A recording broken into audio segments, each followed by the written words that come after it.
Assalamualaikum warahmatullahi wabarakatuh. Jumpa lagi bersama Rohit Faktopia yang suka miara ikan gapi di dalam galon. Baik, tenang aja, di video kali ini bakal kita kupas tuntas 7 penyebab kegagalan dalam budidaya ikan gapi dan tentunya gimana cara menghindarinya. Yang pertama, kualitas air ini sangat penting kawan. Gapi itu sensitif bro. Kalau air terlalu asam, suhu nggak stabil atau mengandung amonia tinggi, dijamin mereka bakalan stres dan bisa mati. Solusinya gimana kawan? Solusinya gampang nih. Ganti air secara rutin, pasang filter dan cek pH serta suhu. Simpel aja tapi krusial banget nih guys. Dan di sini juga gue menambahkan daun apu-apu juga untuk mereka berteduh atau menghindari paparan sinar matahari langsung. Yang kedua ini overpopulasi. Ya misalkan gapinya emang kecil ya kan, tapi terlalu banyak nih dalam satu wadah. Mereka bisa berebut oksigen dan makanan. Ujung-ujungnya apa? Ya kan, ujung-ujungnya stres. Habis stres dia mati. Sama kayak orang aja gitu, kalau mau ikan stres ya lalu koit. Gitu aja, gampang jadi melihara gapi itu guys, nggak perlu ribet-ribet. Jadi kalau menurut gue ya, jadi standarnya tuh ya ikan gapi ya, satu ikan gapi itu butuh 1 sampai 2 liter air perbandingannya. Jadi jangan pelit-pelit tempat, jangan juga pelit-pelit air. Ya mepet-mepet 1 liter satu ikan dah gitu dah, biar sesuai gitu. Biar hidupnya nyaman. Kalau hidupnya nyaman dia juga berkembang biaknya cepat dia. Dia bakal ngebrol terus, nggak berhenti-berhenti pokoknya. Kasih makan, pokoknya kenyang, lahiran, kenyang, makan, lahiran gitu-gitu aja pokoknya. Nah, yang nomor 3 nih ada nih. Nomor 3 adalah masalah pakan. Banyak yang sayang nih sama tuh ikan ya kan, saking sayangnya dikasih makan terus ya kan. Ujung-ujung apa? Overfeeding ya kan. Jadinya kebanyakan makan. Pakan yang enggak kemakan itu bakalan jadi amoniak tuh. Jadi ngerusak air nih. Kalau air udah rusak, itu ikan pasti koit. Sakit dulu tuh, habis sakit ntar kok itu bisa bisa terjadi mati massal tuh guys. Pokoknya jangan sampai yang namanya tuh kebanyakan makan atau overfeeding ya kan. Kalau bahasa Inggrisnya begitu kira-kira ya kan. Nah solusinya gimana nih? Kalau kasih makan ya secukupnya aja, 2 sampai 3 kali sehari lah. 2 kali nggak apa-apa nih, dari pagi dan sore. Nah itu bisa.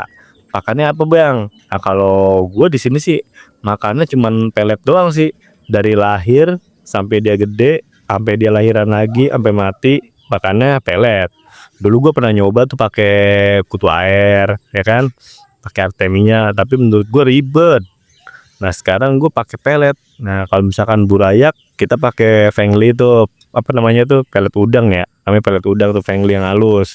Nah setelah gede mah pakai aja udah, pakai NRD lah atau mem lah yang 200 mikron ya, 200 sampai 300 mikron tuh. Udah pakai aja, pakai itu sampai gede.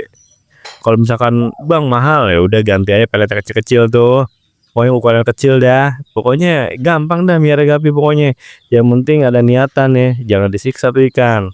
Perhatiin kualitas air yang tadi gue bilang tuh, pokoknya 1 liter satu ikan, biar dia bisa ya bergolak-golak lah gitu, gak kesempitan gitu ya kan. Nah ini ada lagi nih faktor nih. Faktornya tadi nggak berapa ya tadi? Tadi yang ketiga kali ya. Nah sekarang yang keempat nih, kurang filtrasi dan aerasi tuh. Ini nomor 4, sengaja gue taruh nomor 4 karena ini nggak pakai ini juga nggak masalah sih sebetulnya. Tapi gue tambahin aja, misalkan kondisi airnya jelek atau ikannya rada-rada kebanyakan di satu tempat, itu pakai filtrasi dan aerasi tuh bisa cocok pokoknya. Cuman kalau misalkan tempatnya nggak begitu padat ya gak usah pakai, nggak apa-apa. Tapi kalau mau pakai juga nggak apa-apa. Kalau gue sih nggak pakai. Nah sekarang langsung aja ke poin kelima kali ya. Nah poin kelima ini adalah penyakit dan parasit. Nah penyakit dan parasit ini biasanya kalau di ikan gapi itu apa? Biasanya tuh white spot, jamur atau kutu ikan biasa muncul kapan aja tuh. Apalagi kalau air kotor, lu jorok, nggak pernah ganti. Misalkan kalau lu nggak pernah ganti ya minimal dikocor dah kayak gitu. Jadi misalkan air dikocor kan air lamanya juga kebuang tuh, amoniaknya juga kebuang sedikit demi sedikit tuh. Nah kalau gue di sini pakai sistem kocor. Kalau misalkan dikuras full itu misalkan bisa sebulan sekali atau 2 bulan sekali nggak apa-apa. Yang penting dikocor itu kalau gua ya kan. Kalau misalkan lu pada mau ngikutin gua nggak apa-apa. Kalau misalkan mau diganti total ya nggak apa-apa. Cuman kalau saran gue gini ya, dulu gue pernah tuh miara ya awal-awal ya, miara gapi tuh sering ganti air, airnya gue ganti total dengan air yang gue endepin padahal. Nah itu ikan malah kagak seneng ternyata, karena kalau diganti semua, bukannya kagak seneng bersih ya, mungkin dia kalau menurut gue ya, kalau sering diganti air total itu mungkin ikan stres kali ya. Nah kalau udah stres, koit biasanya. Nah dulu gue kayak begitu, gue terapin, gue kuras. Setiap seminggu sekali gue kuras, minggu sekali gue kuras, ternyata malah berdampaknya stres. Nah kalau udah stres, koit. Nah gue belajar dari situ, makanya gue pakai sistem kocor gitu. Jadi biar ikannya nggak stres gitu, ya kan? Kalau mau ngikutin cara gue sih juga nggak apa-apa, kalau enggak juga nggak apa-apa. Kalau gua kan pakai barang-barang yang ada nih, pakai galon aja yang ada, ya kan. Nah, kalau misalkan ada ikan yang sakit nih, misalkan kayak tadi jamur, white spot, ya itu kan dipisah tuh. Dipisah yang sakit, jangan dicampurin sama yang waras, entar yang waras jadi sakit juga gitu. Dipisah, diobatin aja, kasih garam inian tuh, apa garam yang kasar tuh ya. Garam apa namanya itu? Garam krosok ya. Garam krosok atau pakai ekstrak ketapang juga bisa, atau pakai Methylene Blue atau yang kuning tuh apa itu ya, gue lupa namanya itu kuning. Ya pakai itu aja, insya Allah sembuh. Kalau nggak sembuh ya koit, gitu aja pilihannya. Nah sekarang yang ke berapa nih sekarang? Keenam ya. Yang keenam apa ya kira-kira ya? Gue lupa nih. Yang keenam tuh biasanya kalau ikan dipisah sesuai umur atau kelamin ya. Nah itu juga penting tuh.